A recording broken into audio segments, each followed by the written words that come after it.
Ele já começa a nos falar aqui, né? Então ele começa aqui, né? Forma das células. Animálculos infinitesimais que se revelam domesticados e ordeiros na colmeia orgânica. Assumem formas diferentes segundo a posição dos indivíduos e a natureza dos tecidos em que se agrupam, obedecendo os pensamentos simples ou complexo que lhes comanda a existência. Então, olha aqui, né, que ele vem aqui nos falando, animálculos infinitesimais. E animálculos, né, ele vem falando aqui que é animal microscópico, tá? Então, tá lá no elucidário. É isso que ele nos traz, que se revelam domesticados e ordeiros na colmeia orgânica. Lembra lá no comecinho, né, a gente vai relembrando sempre um pedacinho atrás, que André Luiz nos cita, né, que nós temos aí em torno de 70%, 80% das nossas células já domesticadas.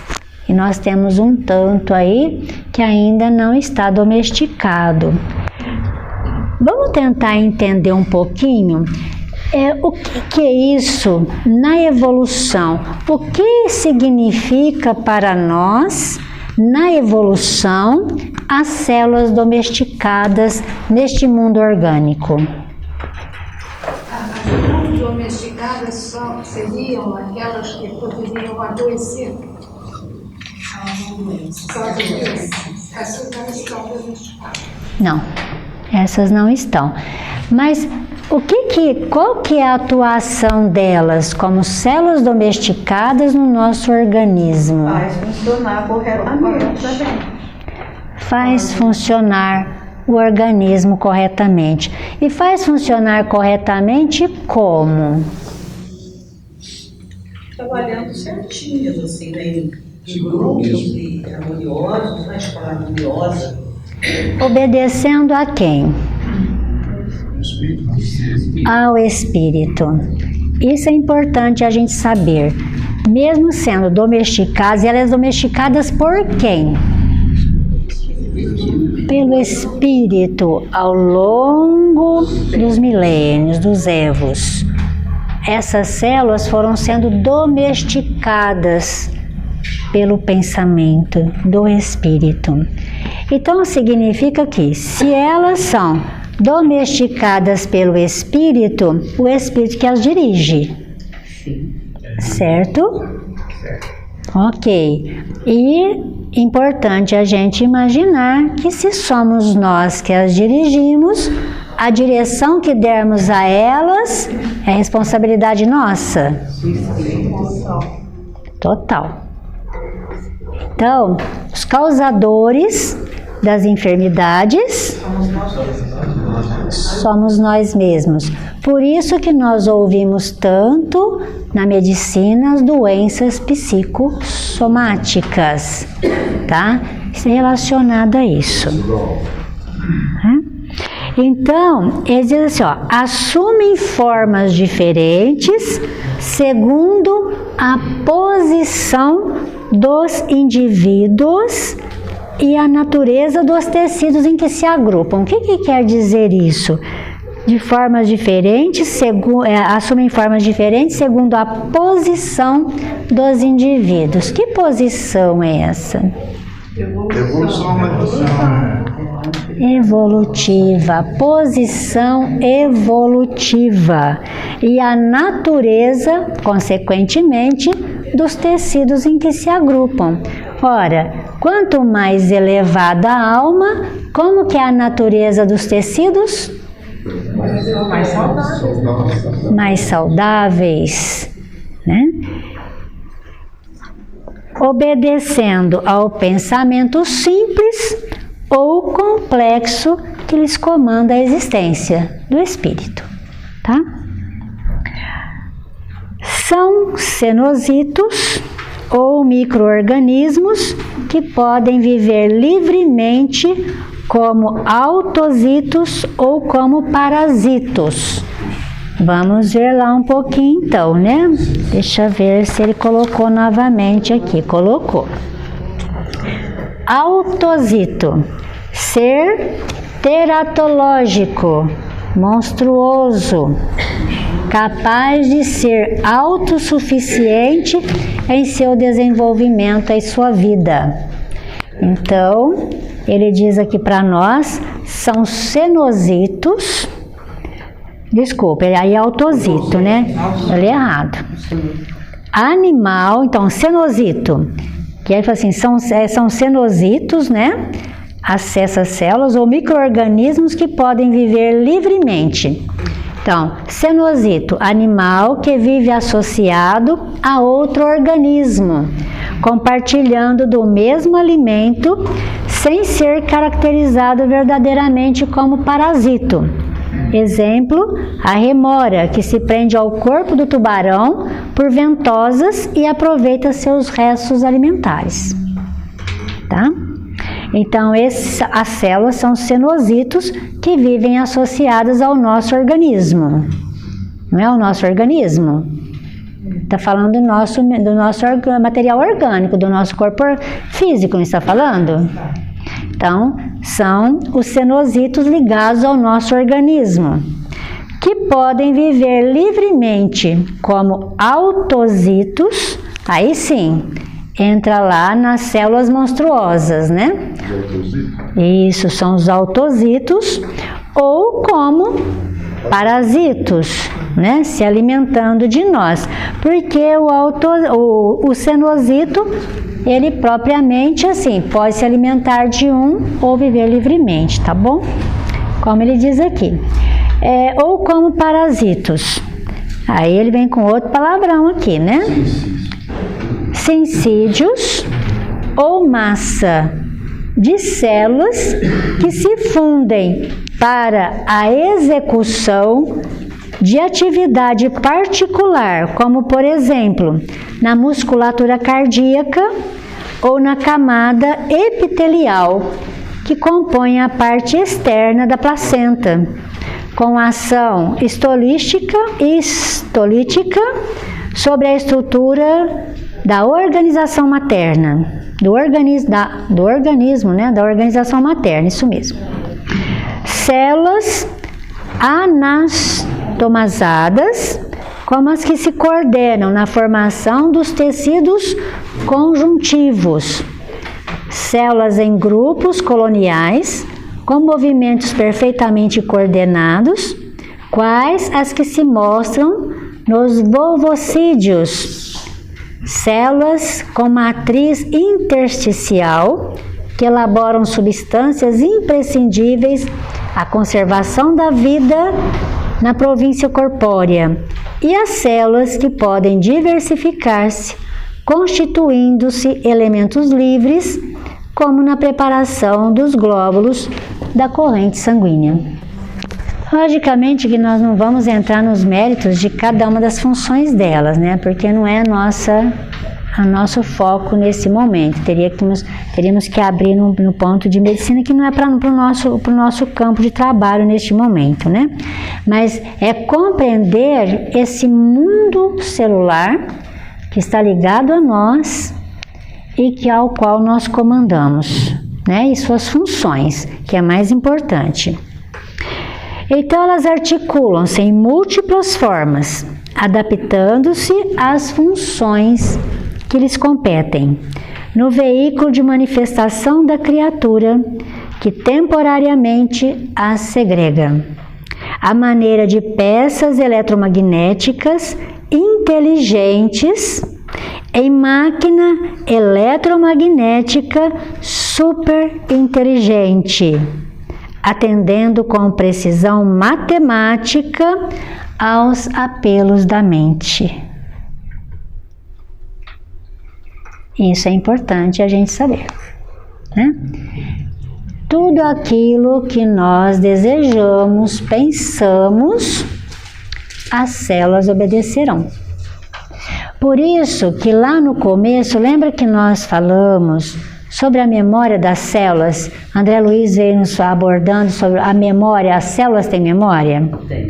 Então elas obedecem ao impulso da mente, do espírito. Então,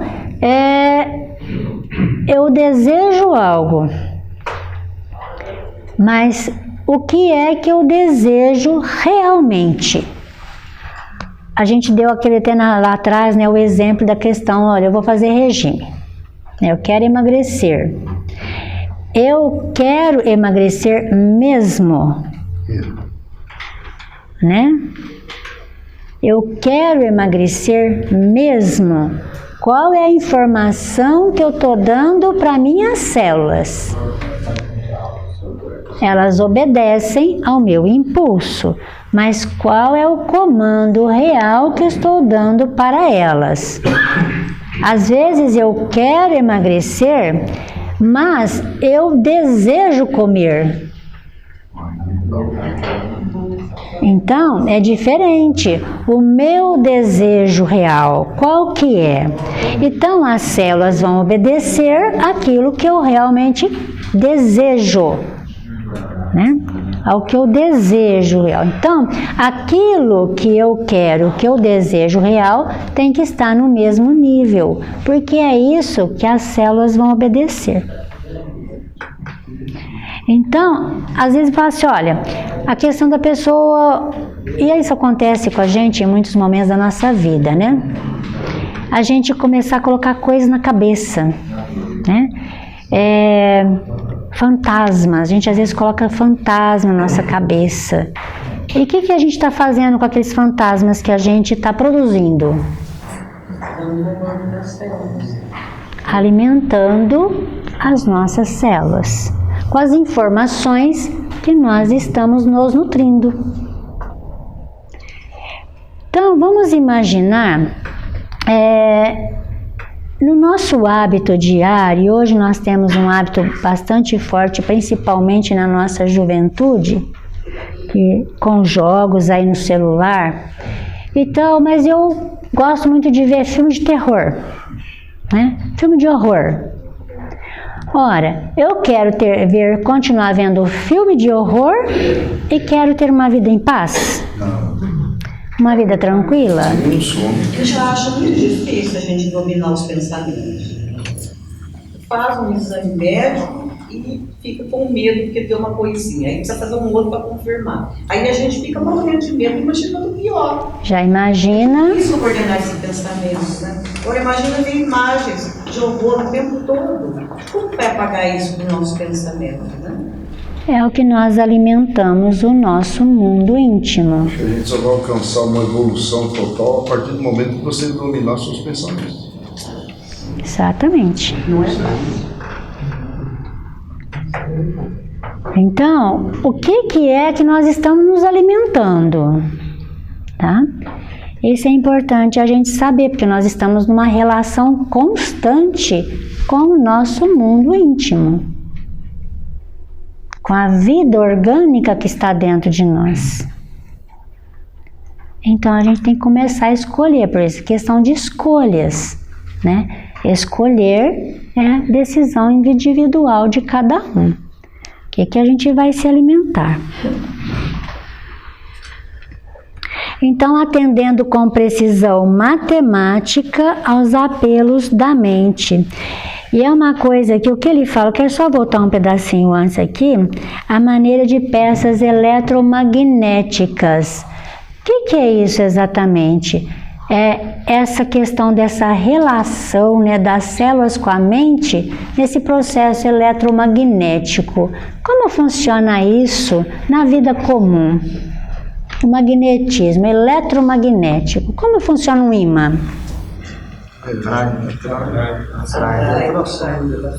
Por uma lei de atração que é um impulso, né, de atração real que se busca, e é assim que funciona a célula e a mente, tá?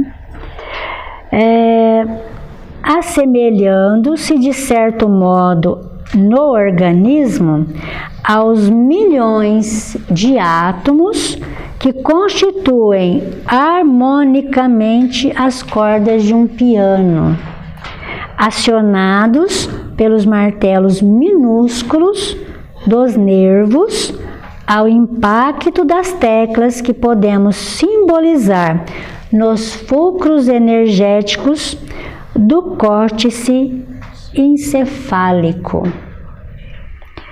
movimentado e controlado pelo espírito através do centro coronário, que sustenta a conjunção da vida mental com a forma organizada em que ela própria se expressa.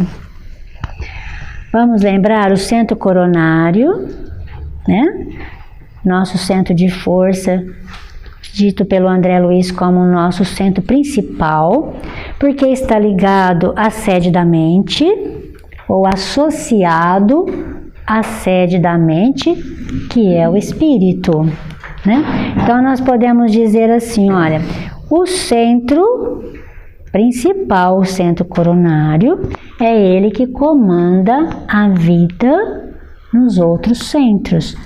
Lembra lá na Gênese, quando nós vemos lá, que o centro coronário é ele que faz os outros centros funcionar e alimenta os outros centros de força? E ele está ligado ao divino. Ao divino.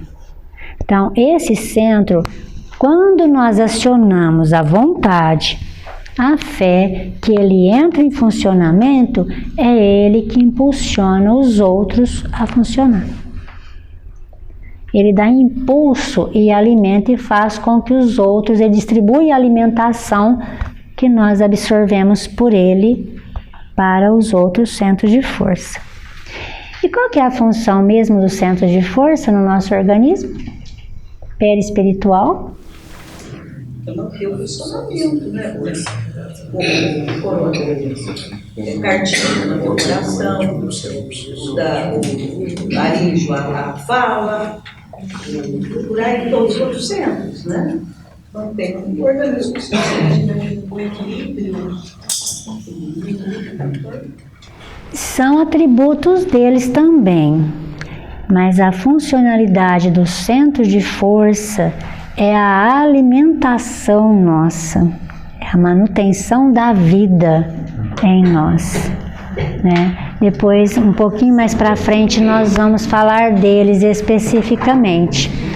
Mas os centros de força constituem no perispírito o processo nosso de alimentação do nosso espírito, ou nosso, né? E nós, espíritos, e do nosso corpo físico. Depois nós vamos entrar mais profundamente na frente aí sobre eles. Ok, até aqui? Tudo entendido?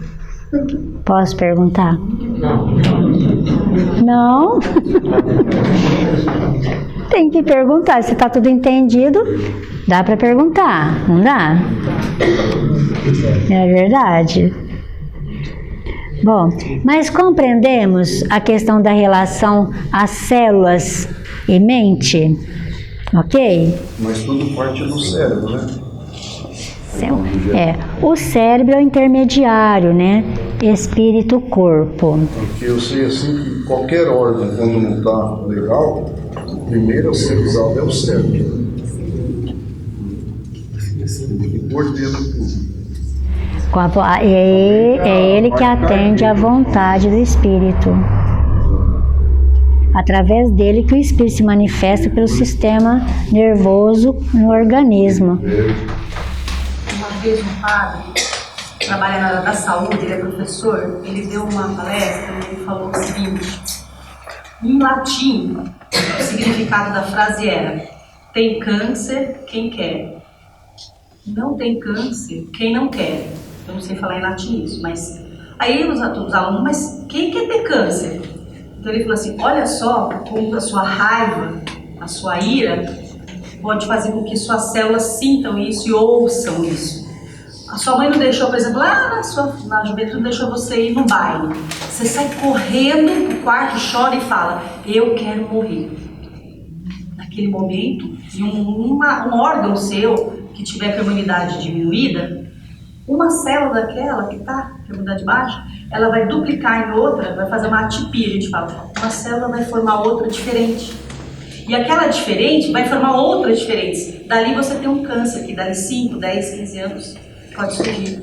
Então, todo sentimento de perda, de tristeza, você fala isso, às vezes você está tão triste e fala, eu quero morrer. Então, toma cuidado, porque aí você pode estar gerando, inclusive, um câncer.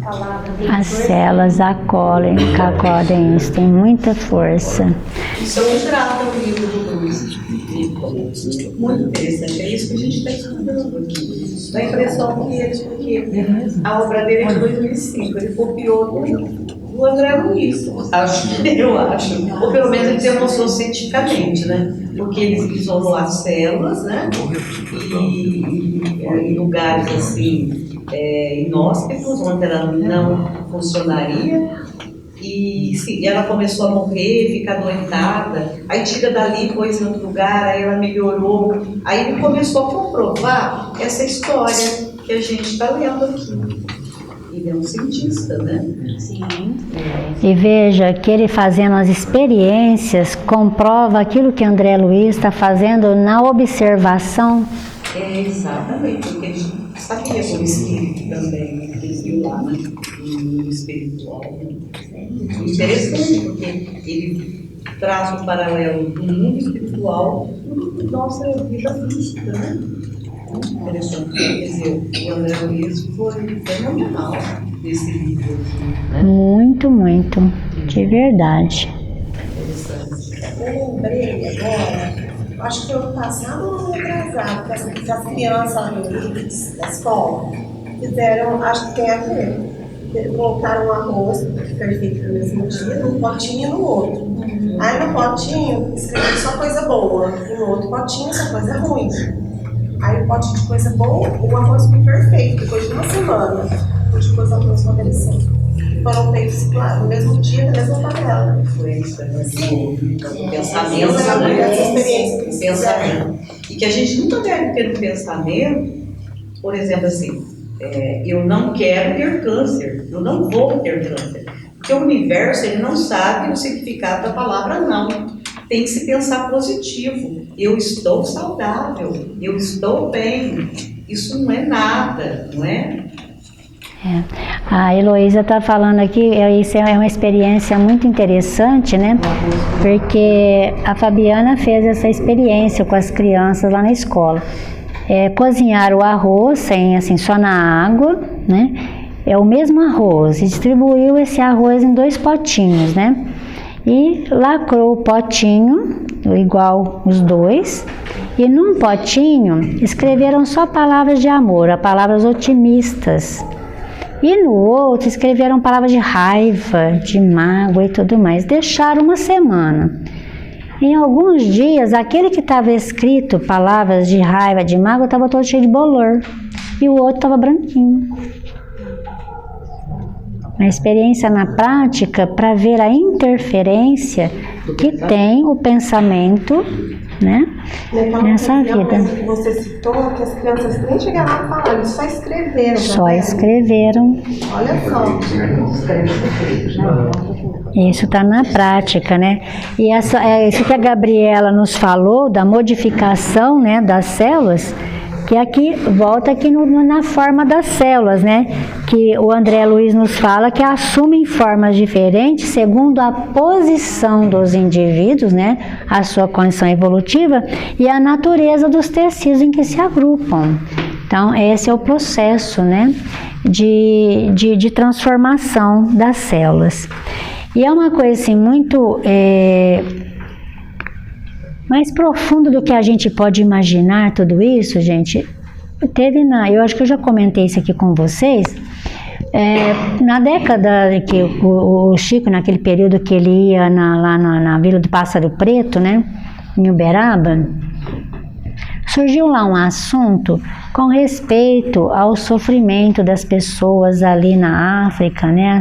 Essa miséria, essa coisa toda. Por que aquele povo ali ligado ao Oriente Médio, né, a África, por que sofre tanto, né?